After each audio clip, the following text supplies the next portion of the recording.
कहते हैं जब बुद्ध को ज्ञान हुआ तो वह 7 दिन चुप रह गए।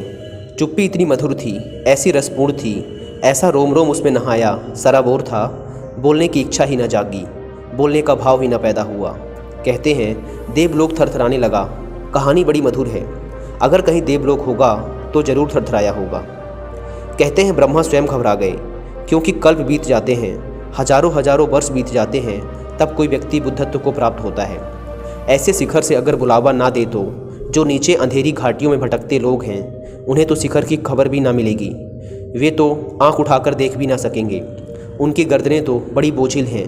वस्तुतः वे चलते नहीं, सरकते हैं, रेंगते हैं।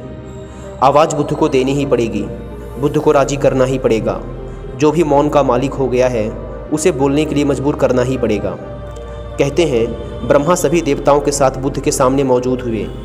वे उनके चरणों में झुके। हमने देवत्व से भी ऊपर रखा है बुद्धत्व को। सारे संसार में ऐसा नहीं हुआ। हमने बुद्धत्व को देवत्व के ऊपर रखा है। कारण है देवता भी तरसते हैं बुद्ध होने को। देवता सुखी होंगे, स्वर्ग में होंगे, अभी मुक्त नहीं हैं, अभी मोक्ष से बड़े दूर हैं, अभी उनकी लालसा समाप्त नहीं हुई, अभी तृष्णा नहीं मिटी, अभी प्यास नहीं बुझी। उन्होंने और अच्छा संसार पा लिया है और सुंदर स्त्रियां पाली हैं। कहते हैं स्वर्ग में कंकड़ पत्थर नहीं हैं, हीरे जवाहरात हैं। कहते हैं स्वर्ग में जो पहाड़ हैं वे शुद्ध स्फटिक मणिक के हैं। कहते हैं स्वर्ग में जो फूल उगते हैं वे मुरझाते नहीं, परम सुख है। लेकिन स्वर्ग से भी गिरना होता है, क्योंकि सुख से भी दुख में लौटना होता है। सुख और सुख दुख एक ही सिक्के के पहलू हैं। कोई नरक में पड़ा है, कोई स्वर्ग में पड़ा है। जो नरक में पड़ा है वह नरक से बचना चाहता है, जो स्वर्ग में पड़ा है वह स्वर्ग से बचना चाहता है। दोनों चिंतातुर हैं, दोनों पीड़ित और परेशान हैं। जो स्वर्ग में पड़ा है वह भी किसी लाभ के कारण वहाँ पहुँचा है। एक ने अपने लोभ के कारण पाप किया होगा, एक ने लोभ के कारण पुण्य किए हैं। लोभ में फर्क नहीं है। बुद्धत्व के चरणों में ब्रह्मा झुके और कहा, आप बोलें। आप ना बोलेंगे तो महादुर्घटना हो जाएगी, और एक बार यह सिलसिला हो गया तो आप परंपरा बिगाड़ देंगे। बुद्ध सदा बोलते रहे हैं, उन्हें बोलना ही चाहिए। जो ना बोलने की क्षमता पा गए हैं उनके बोलने में कुछ अंधों को मिल सकता है, अंधेरे में भटकतों को कुछ मिल सकता है। आप चुप ना हो, आप बोलें। किसी तरह बामुश्किल बुद्ध को राजी किया। कहानी का अर्थ इतना ही है कि जब मौन हो जाते हो तो अस्तित्व भी प्रार्थना करते हैं कि बोलो। करुणा को जगाते हैं। उन्हें रास्ते का कोई भी पता नहीं, उन्हें मार्ग का कोई भी पता नहीं है।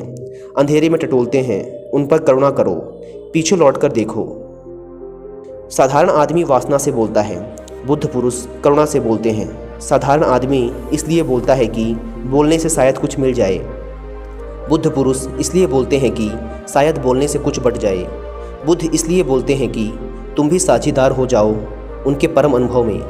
पर पहले शर्त पूरी करनी पड़ती है, मौन हो जाने की, शून्य हो जाने की। जब ध्यान खिलता है, जब ध्यान की वीणा पर संगीत उठता है, जब मौन मुखर होता है, तब शास्त्र निर्मित होते हैं। जिनको हमने शास्त्र कहा है वह ऐसे लोगों की वाणी है जो वाणी के पार चले गए थे, और जब भी कोई वाणी के पार चला गया उसकी वाणी शास्त्र हो जाती है, आप्त हो जाती है। उससे वेदों का पुनः जन्म होने लगता है। पहले तो मौन को साधो, मौन में उतरो, फिर जल्दी ही वह घड़ी भी आएगी, वह मुकाम भी आएगा जहाँ तुम्हारे शून्य से वाणी उठेगी। तब उसमें प्रामाणिकता होगी, सत्य होगा, क्योंकि तब तुम दूसरों के भय के कारण ना बोलोगे। तुम दूसरों से कुछ मांगने के लिए ना बोलोगे, तब तुम देने के लिए बोलते हो। भय कैसा? कोई ले तो ठीक, कोई ना ले तो ठीक। ले तो उसका सौभाग्य, ना ले तो उसका दुर्भाग्य। तुम्हारा क्या? तुमने बांट दिया। जो तुमने पाया तुम बांटते चले गए। तुम पर यह लांछन ना रहेगा कि तुम कृपण थे। जब पाया तो छिपाकर बैठ गए।